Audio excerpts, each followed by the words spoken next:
Glow Unlimited.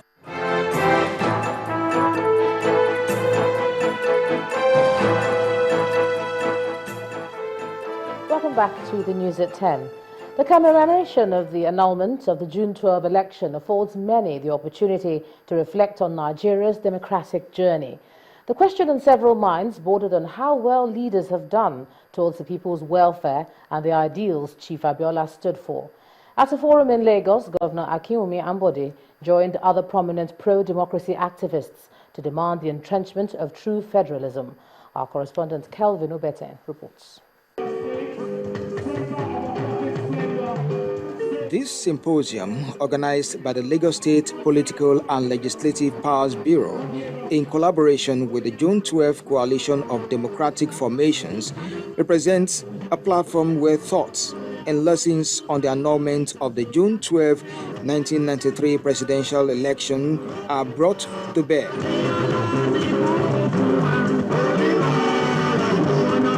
Sustainability of democratic values, the Nigerian experience, is the focus.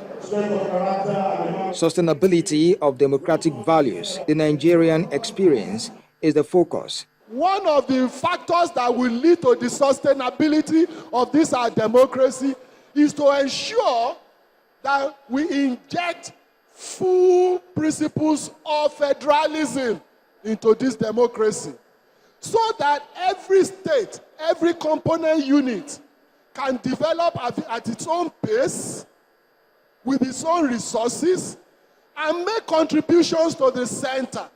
It will never lead to disintegration, which has been the fear of a lot of people. No! While the journey of democracy in Nigeria may be commendable, speakers believe that without the enthronement of true federalism, Nigeria cannot be said to have full and true democracy.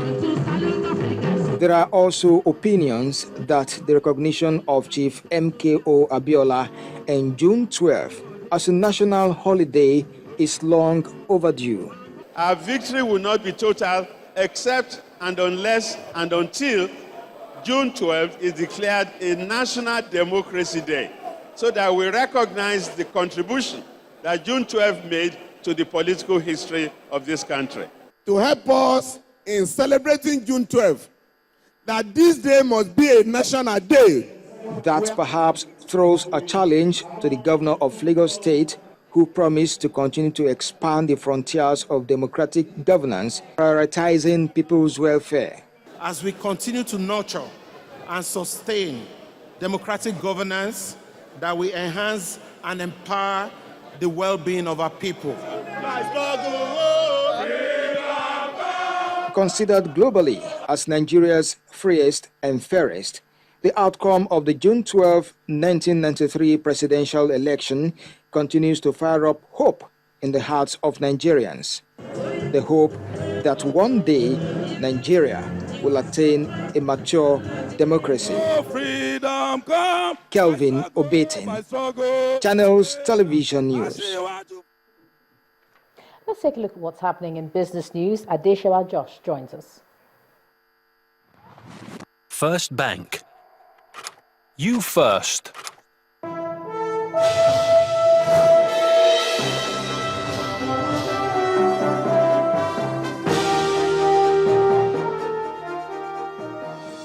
Hello, good evening. Welcome to Business News. I am Adeshewa Josh. The Nigeria Electronic Fraud Forum has revealed that e-payments fraud across the country has hit a total of 6.21 billion naira last year. According to the group's 2014 annual report unveiled in Lagos, electronic fraud is on the rise in Nigeria. The group, however, noted that its effort in combating the menace has been quite commendable. The Nigeria Electronic Fraud Forum comprises payment company providers and risk managers across financial regulatory bodies and institutions in the country. The 2014 report shows that of the 8 recognized payments channels in Nigeria, the highest electronic fraud cases of 4,789% came in through the automated teller machine channel, while mobile money payment constituted just 96%. The value and volume of fraud, though globally, is on the increase, but in Nigeria, we will count ourselves to be one of those that have been fortunate. Fortunate because we've put in so many controls in place. Our expectations on mobile money has not fully been met, and probably because we were a little bit ambitious in setting the targets. Is that most of the transactions in mobile money is either in subscription, payment for subscriptions, and remittances, maybe a mobile wallet sending money to an account in the bank, or an account in the bank sending money to mobile wallet. The professionals want Nigerians to beware of the various tactics of fraudsters. All of us must be aware of the tactics of fraudsters, such as sending you phishing email, sending you text messages that is meant to capture your data so that they can have access to your accounts and things like that. The 2014 report is themed, Fighting the Battle, Winning the War, a slogan expected to help curb electronic fraud ahead of next report.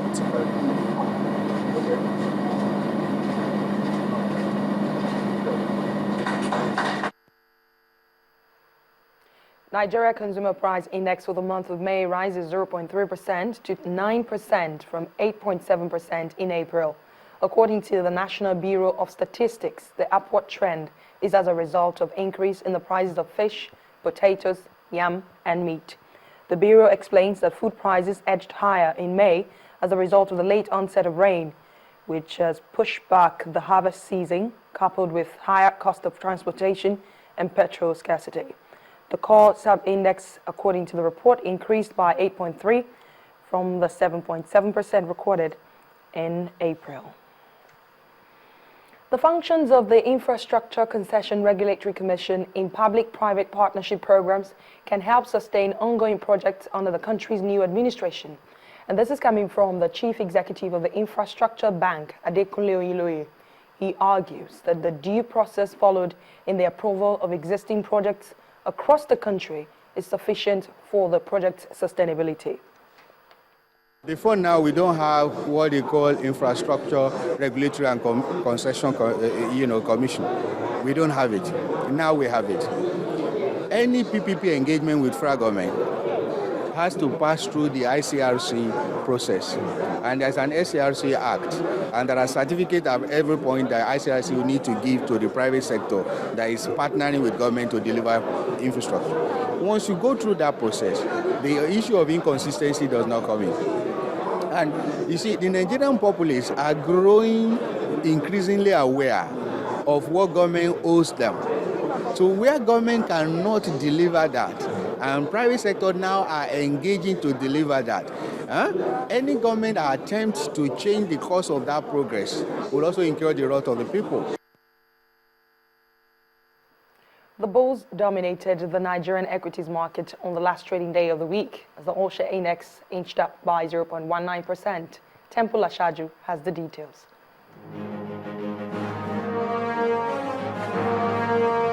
Hello and welcome to Stock Market Report. The Nigerian equities market ended its weekly trade on a positive note, with the all-share index gaining 0.19% to close at 33,621.76 points. Now, Guinness tops the gainers chart, appreciating 9 naira 15 kobo, followed by Total with 4 naira 90 kobo added value, while Okumu Oil inched higher with 2 naira 80 kobo in its share price. On the decliners table, Nestle leads with a decline of 7 naira 44 kobo.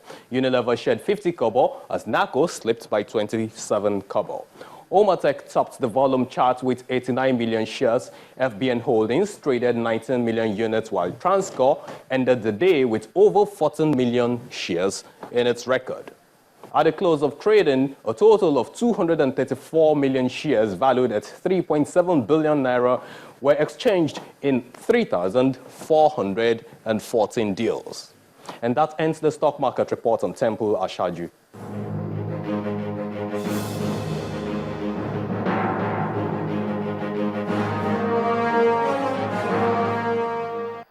Thanks a lot, Temple. Now let's check out the crude oil market. Oil prices shared gains made earlier this week after the world's top crude exporter, Saudi Arabia, insisted on raising output to new record highs. Saudi Arabia says it is in talks with Indian buyers to supply additional crude meaning the Middle Eastern exporter could top its current record of 10.3 million barrels per day. Brent crude traded 81 cents lower at $64.30 a barrel at noon, while U.S. light crude was down 85 cents at $59.92. That'll be all on business news tonight. The news at 10 continues in a moment.